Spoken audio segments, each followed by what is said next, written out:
Hello girls, आज हम class 12 की चैप्टर 2 की एक्सरसाइज 2.2 डिस्कस करेंगे। एक्सरसाइज 2.2 स्टार्ट करने से पहले हम इसके कुछ फॉर्मूलेज लर्न कर लेते हैं। बच्चों, सबसे पहले है प्रतिलोम त्रिकोणमितीय फलनों के डोमेन तथा परिसर, यानी कि इनवर्स ट्रिग्नोमेट्रिकल फंक्शन के डोमेन और रेंज आपको बतानी है। ठीक है, तो बच्चों डोमेन और रेंज क्या होती है सबसे पहले आपको ये पता होना चाहिए। तो मैं आपको बता देती हूँ डोमेन और रेंज क्या होती है। हमारे पास कोई फंक्शन है x equal to sine Y. ठीक है, अब इसमें आपको क्या करना है, y की वैल्यू अगर आप इसमें पुट करेंगे, y क्या होगा, इसमें एंगल होगा, और y की वैल्यू अगर आप पुट करेंगे 30 डिग्री 60 डिग्री एनीथिंग, तो x क्या आएगा, साइन 30 डिग्री, इट मीन्स 1/2। अगर आप इसमें 60 पुट कर लेते हैं तो कितना हो जाएगा, √3/2। यानी कि ये जो आपकी वैल्यूज़ आ रही हैं, ठीक है, ये क्या हो जाएगी, आपकी रेंज हो जाएगी, और ये जो आपके एंगल हैं वो क्या हो जाएगा, डोमेन। ठीक है, ये तो आपका सिंपल फंक्शन हो गया। लेकिन अगर आपका इन्वर्स फंक्शन की बात कर रहे हैं, यानी कि प्रतिलोम की बात कर रहे हैं, तो साइन इन्वर्स यानी कि x equal to sine Y में sine goes to there, it mean sine inverse x equal to Y हो जाएगा। ये इन्वर्स फंक्शन हो गया। अब इसमें y जो हैं वो वैल्यूज़ हैं, और x जो हैं वो वैल्यूज़ हैं, और y क्या हो जाएगा इसमें हमारे पास, रेंज। ठीक है, यानी कि x क्या होगा, डोमेन, और y क्या होगा, रेंज। x मैंने आपको वैल्यूज़ बताई थी, यानी कि अब हमें वैल्यूज़ इसमें पुट करनी है, और एंगल जो होंगे वो रेंज आएंगे। ठीक है, लाइक दिस। अब मैं आपको बता देती हूँ, जैसे y equal to sine inverse x, ये हमारे पास फंक्शन है, तो इसका डोमेन इसकी वैल्यूज़ होंगी, यानी कि x की वैल्यू लाई करेगी between -1 to 1 in close bracket. ठीक है, क्लोज ब्रैकेट का मतलब बच्चों आपको पता है, -1 इसके अंदर इंक्लूड होगा, 1 भी इंक्लूड होगा, और इसके बीच की सारी टर्म्स इसके अंदर इंक्लूड होंगी, तो इसका डोमेन हो जाएगा -1 to 1 in the close bracket.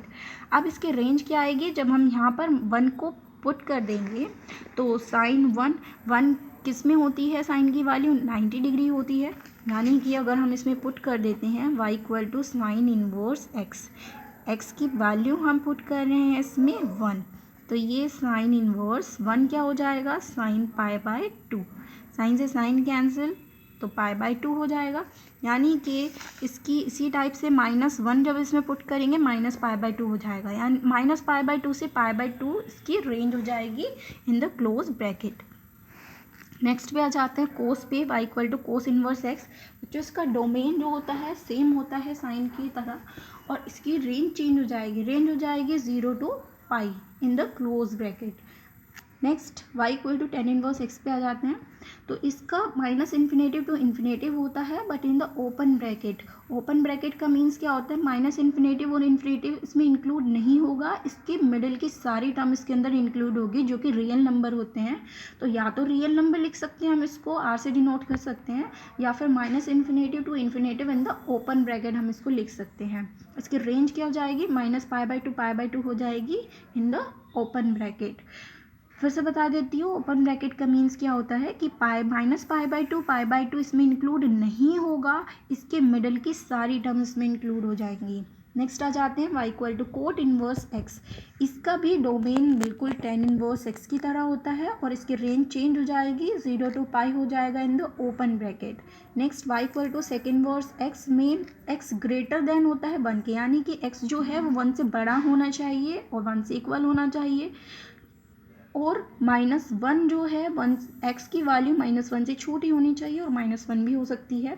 ठीक है, यानी कि जितने भी रियल नंबर हैं उसमें ये वाली टर्म को हटा देंगे, तो सारे क्या आ जाएंगे, डोमेन आ जाएंगे सेक के। ओके, तो इसकी रेंज क्या हो जाएगी, 0 to π हो जाएगी इन द क्लोज ब्रैकेट। लेकिन बच्चों इसकी कंडीशन है, 0 to π के बीच में π/2 भी आता है, लेकिन π/2 नहीं आना चाहिए, ये इसकी कंडीशन है, क्योंकि π/2 पे आके वैल्यूज़ हो जाएंगे जो कि इसमें से माइनस हो रही हैं, तो इसलिए π/2 नहीं लेंगे। नेक्स्ट है y equal to cos inverse cosec inverse x। Cosec में बच्चों सेम लाइक दिस, सेक की तरह इसका डोमेन हो जाएगा, इसकी रेंज चेंज हो जाएगी, -π/2 to π/2 हो जाएगी। ठीक है, इन द क्लोज ब्रैकेट। लेकिन इसमें y does not equal to 0 लेंगे क्योंकि 0 पे ये 1 या -1 हो जाएगी वैल्यू, ठीक है। जो नेक्स्ट आ जाते हैं बच्चों, नेक्स्ट फॉर्मूलेज हैं tan inverse x plus tan inverse y। तो tan inverse x plus tan inverse y किसके इक्वल होता है? tan inverse x plus y upon 1 minus x y के। ओके, कंडीशन क्या होती है? जब एक्स वाई लेस देन 1 के हो और दोनों एक्स वाई ग्रेटर देन 0 के हो, तब ये कंडीशन अप्लाई होगी। सेकेंड फॉर्मूले में tan inverse x plus tan inverse y जो है pi plus tan inverse x plus y upon 1 minus x y के इक्वल होगा। लेकिन बच्चों इसकी कंडीशन है, इसमें एक्स वाई लेस देन 1 था, यानी कि एक्स वाई दोनों की मल्टीप्लाई करके अगर वो 1 से कम आ रहा है तब ये फॉर्मूला अप्लाई होगा। अगर एक्स वाई की मल्टीप्लाई करके वो 1 से ग्रेटर आ रहा है तब ये फॉर्मूला अप्लाई होगा, उसमें पाई ऐड हो जाएगा। अगर नेक्स्ट कंडीशन है कि tan inverse x plus tan inverse y equal to tan inverse x plus y upon 1 minus x y minus pi होता है, इसकी कंडीशन है, इसमें तो बच्चों एक्स वाई ग्रेटर देन 0 के था, इसमें एक्स वाई दोनों ही लेस देन 0 के आ जाएंगे और एक्स वाई ग्रेटर देन 1 की होगा, ठीक है, तब ये कंडीशन अप्लाई होगी। मोस्टली सिर्फ आपको ऊपर वाला फॉर्मूला लर्न करना है, tan inverse x plus tan inverse y equal to tan inverse x plus y upon 1 minus x y, यही जनरली यूज़ होगा आपकी एक्सरसाइज में। नेक्स्ट आ जाते हैं tan inverse x plus tan inverse y plus tan inverse z। 3 के लिए क्या फॉर्मूला अप्लाई होता है? tan inverse x plus y plus z minus x y z upon 1 minus, फिर टू टर्म्स आपको साथ में लेनी है, x y y z and minus z x. Okay, next पे आ जाते हैं, अभी बच्चों प्लस वाले फॉर्मूले थे, माइनस पे आ जाते हैं। tan inverse x minus tan inverse y, same condition है, tan inverse x minus y upon 1 plus x y के इक्वल हो जाएगा। प्लस में ऊपर प्लस नीचे माइनस हो जाता है, माइनस में ऊपर माइनस नीचे प्लस हो जाता है। इसकी कंडीशन है कि एक्स वाई लेस देन होता है -1 के, I mean x y greater than होता है -1 के। नेक्स्ट कंडीशन में आ जाते हैं sign tan inverse x minus tan inverse y, pi इसमें ऐड हो जाएगा। कब ऐड हो जाएगा? इसकी कंडीशन होती है कि एक्स वाई लेस देन -1, जब एक्स वाई लेस देन हो यानी कि एक्स वाई छोटा हो -1 से, तब ये वाली कंडीशन आपकी अप्लाई होगी। नेक्स्ट वाली केस में क्या आएगा? Minus pi plus tan inverse x minus y upon 1 plus x y. ये कंडीशन कब अप्लाई होगी? जब x और y, x तो छोटा हो 0 से, ठीक है, y बड़ा हो 0 से, तब ये कंडीशन अप्लाई होती है। तो बच्चों इसमें आपको सिर्फ ये वाला फॉर्मूला लर्न करना है मोस्टली, जो आपकी एक्सरसाइज में इंक्लूड है, tan inverse x minus tan inverse y equal to tan inverse x minus y upon 1 plus x y. Okay, ऐसे ही बच्चों कोट पे आ जाते हैं। Cot inverse x plus cot inverse y किसके इक्वल होगा? Cot inverse x y minus 1 upon y plus x के। एंड नेगेटिव में क्या आ जाता है? Cot inverse x minus cot inverse y equal to cot inverse x y plus 1 upon y minus x के, ठीक है। इसी टाइप से साइन के कुछ फॉर्मूलेज हैं। Sine inverse x plus sine inverse y equal हो जाएगा sine inverse x under root 1 minus y square plus y under root of 1 minus x square के। ऐसे sine inverse x minus sine inverse y equal हो जाएगा sine inverse x under root 1 minus y square minus y under root of 1 minus x square के। Okay, next पे आ जाते हैं। Cos inverse x plus cos inverse y किसके equal होता है? Cos inverse x y minus under root of 1 minus x square and under root of 1 minus y square की। Okay students, next 13 पे आ जाते हैं। Cos inverse x minus cos inverse y, बच्चों इसमें माइनस था, ठीक है, प्लस वाले में माइनस था, माइनस वाले में यहाँ पर प्लस आ जाएगा, फॉर्मूला सेम रहेगा, नो चेंज। ओके, नेक्स्ट आ जाते हैं क्वेश्चन नंबर 14 पे। 2 साइन इनवर्स x किसके इक्वल होता है? Sine inverse 2x under root of 1 minus x square के। 2 कोस इनवर्स x इक्वल होता है cos inverse 2x square minus 1 के। 2 tan इनवर्स x इक्वल होता है tan inverse 2x upon 1 minus x square के। 2 कॉट इनवर्स x इक्वल होगा cot inverse x square minus 1 upon 2x के। Okay, अगर बच्चों आपको tan को साइन में कन्वर्ट करने के लिए कहता है तो 2 tan इनवर्स x किसके इक्वल हो जाता है? Sine inverse 2x upon 1 plus X square के। And 2 tan inverse x equal हो जाता है cos inverse 1 minus x square upon 1 plus X square के, ठीक है, tan कोस में चेंज हो जाएगा। नेक्स्ट फॉर्मूले पे आ जाते हैं जो कि है 3 sine inverse x equal to sine inverse 3x minus 4x cube, ये आपने साइन 3x का फॉर्मूला पहले भी पढ़ लिया है, ये लेकिन इन्वर्स वाला है। तो 3 sine inverse x equal to sine inverse 3x minus 4x cube. Similarly 3 cos inverse x equal हो जाएगा cos inverse 4x cube minus 3x के, and 3 tan inverse x equal हो जाएगा tan inverse 3x minus x cube upon 1 minus 3x square के। ये formulas बच्चों आप 11th class में भी लर्न कर चुके हैं, but not in inverse, only simple. ठीक है, अब अपनी एक्सरसाइज स्टार्ट करते हैं। उसका क्वेश्चन नंबर फर्स्ट है, निम्नलिखित प्रत्येक का मुख्य मान ज्ञात कीजिए। तो tan इनवर्स अंडर रूट 3 की आपको प्रिंसिपल यानी कि मुख्य मान निकालना है, प्रिंसिपल वैल्यू निकालनी है। तो tan इनवर्स अंडर रूट 3 को आप y ऐड कर लेंगे। ठीक है, और मैंने बताया था इनवर्स फंक्शन का जो डोमेन आपकी रेंज होती है वो क्या होता है, -π/2 से π/2 के बीच में होनी चाहिए। इन द ओपन इंटरवल -π/2 से π/2 के बीच में होनी चाहिए। तो tan goes to there, it means tan y equal to square root of 3। अब ये जो वैल्यू है स्क्वायर रूट ऑफ 3, वो tan की इन दोनों के बीच में कौन सी वैल्यू पे लाई करती है वो हम यहाँ पे लिखेंगे। तो वैसे तो अगर हम देखें तो tan में किसकी वैल्यू होती है, ये 60 डिग्री की होती है ना, यानी कि π/3 की वैल्यू होती है। 60 डिग्री को क्या लिखते हैं हम, π/3 लिखते हैं। और -π/2 क्या हो जाएगा, -90 से 90। ठीक है, और 60 डिग्री इन दोनों के बीच में लाई करता है, यानी कि हमारी वैल्यू सही है। तो tan y को लिख देंगे tan π/2, कंपेयर करेंगे तो y π/3 हो जाएगा, जो कि इसकी क्या हो जाएगी, प्रिंसिपल वैल्यू हो जाएगी।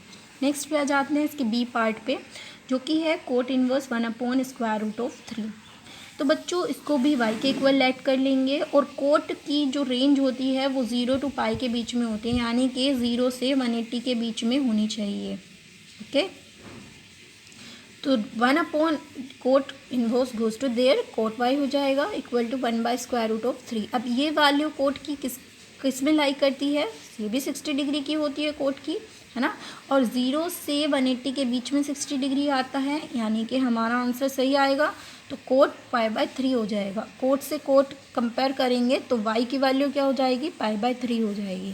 ठीक है, यानी कि इसकी प्रिंसिपल वैल्यू π/3 हो जाएगी। नेक्स्ट क्वेश्चन पे आ जाते हैं, जो कि है कोसेक इनवर्स -1। तो बच्चों कोसेक इनवर्स -1 को आप y ऐड करेंगे, और y जो है वो किसके बीच में लाई करता है, कोसेक की फॉर्म में -π/2 π/2 के बीच में, लेकिन y 0 नहीं होना चाहिए इन द क्लोज इंटरवल। π/2 और -π/2 भी हो सकती है इसकी वैल्यू, क्योंकि क्लोज इंटरवल है। तो देख लेते हैं, इसको हम नेक्स्ट साइड लेके जाएंगे तो कोसेक y इक्वल टू -1 हो जाएगा। -1 कोसेक में किसकी वैल्यू होती है, सबसे पहले 1 देख लेते हैं। तो कोसेक में अगर हम 1 देखें तो किसकी वैल्यू होती है बच्चों, π/2, यानी कि 90 की वैल्यू 1 होती है। और कोसेक माइनस थीटा क्या होते हैं, माइनस के कोसेक थीटा होते हैं, कोसेक π/2, यानी कि π/2 कोसेक π/2 की वैल्यू कितनी हो जाएगी, -1। इट मीन्स -1 किसके इक्वल आ जाएगा, कोसेक -π/2 के। तो इसलिए -1 को हम क्या लिख देंगे, कोसेक -π/2। कंपेयर करेंगे तो y कितना हो जाएगा, -π/2 हो जाएगा। ओके स्टूडेंट्स, नेक्स्ट पे आ जाते हैं क्वेश्चन नंबर 2 पे, जिसमें हमें निम्नलिखित प्रत्येक का मुख्य मान याद करना है। इसमें भी हमें प्रिंसिपल वैल्यू निकालनी है। तो कोस इनवर्स कोस 2π/3 है। बच्चों कोस इनवर्स कोस एक्स के इक्वल होता है, कब होता है, जब कंडीशन ये होती है कि एक्स जो है, यानी कि ये जो वैल्यू है आपके डोमेन जो है वो 0 to π के बीच में लाई करे, है ना, आपकी रेंज जो है वो 0 to π के बीच में लाई करे। तो अब हम देख लेते हैं क्या 2π/3 पाई के बीच में आ रहा है, तो ऑफकोर्स 2π/3 पाई के बीच में आ रहा है, क्योंकि ये वैल्यू कितनी होती है 180, यानी कि 0 से 180 के बीच में आना चाहिए। 0 और 180 भी हो सकता है। तो 2π/3 को जब आप चेंज करके देखेंगे किसकी फॉर्म में, रेडियन की फॉर्म से डिग्री की फॉर्म में कन्वर्ट करेंगे तो कितना हो जाएगा, कैंसिल करके 60 डिग्री मल्टीप्लाई करेंगे 120 डिग्री, और 0 to 180 के बीच में 120 डिग्री आता है। ओके, यानी कि ये जो वैल्यू है वो सही है जो लिखा है। तो कोस इनवर्स से कोस कैंसिल हो जाएगा, तो 2π/3 हमारी प्रिंसिपल वैल्यू हो जाएगी। नेक्स्ट क्वेश्चन पे आ जाते हैं इसके बी पार्ट पे, कोस इनवर्स कोस 7π/6 है। अभी मैंने आपको बताया था ये वैल्यू इसके मिडल में आनी चाहिए, ठीक है, 0 to 180 के बीच में। तो देख लेते हैं 7π/6 को डिग्री में कन्वर्ट करेंगे तो 180/6, 6 से कैंसिल करेंगे 30 डिग्री हो जाएगा, मल्टीप्लाई करो 210। अब बच्चों 210 जो है वो तो 0 से 180 के बीच में नहीं आता है ना, तो इसीलिए हम ये नहीं लिख सकते कि कोस से ये कोस इन्वर्स कैंसिल हो गया तो 7π/6 हमारा आंसर हो गया, ये नहीं लिख सकते क्योंकि ये इसके बीच में लाई नहीं कर रही है। तो इसके बीच में लाई कराएंगे क्योंकि ये पॉजिटिव है 7π/6, और पॉजिटिव किस किस के बीच में होता है, कोस 180 की वैल्यू कितनी हो जाती है, -1 हो जाती है ना। तो कोस 360 में ही ये क्या होता है, सिर्फ पॉजिटिव होता है, यानी कि कोस 360 वाले एंगल में पॉजिटिव होता है। तो हम 7π/6 को क्या लिखेंगे, 2π - 5π/6, ठीक है। अब जब इसको माइनस करेंगे हम, तो जब 360 माइनस थीटा क्या होते हैं, कोस थीटा होते हैं, तो इट मीन्स कोस, अब ये 5π/6 को अगर हम डिग्री में कन्वर्ट करें तो कितना हो जाएगा, कैंसिल करो इसको, 30 डिग्री, और 5 3 जा 15, 150 हो गया, जो 0 से 180 के बीच में आता है, इसका मतलब अब ये कैंसिल हो सकते हैं। तो कोस इन्वर्स से कोस कैंसिल हो जाएगा, 5/6 हमारी प्रिंसिपल वैल्यू आ जाएगी। ओके स्टूडेंट्स, आई होप बच्चों आपको ये समझ में आ गया होगा। अगर आपको समझ नहीं आया है तो आप कमेंट में बता सकते हैं या फिर मुझे कॉल कर सकते हैं।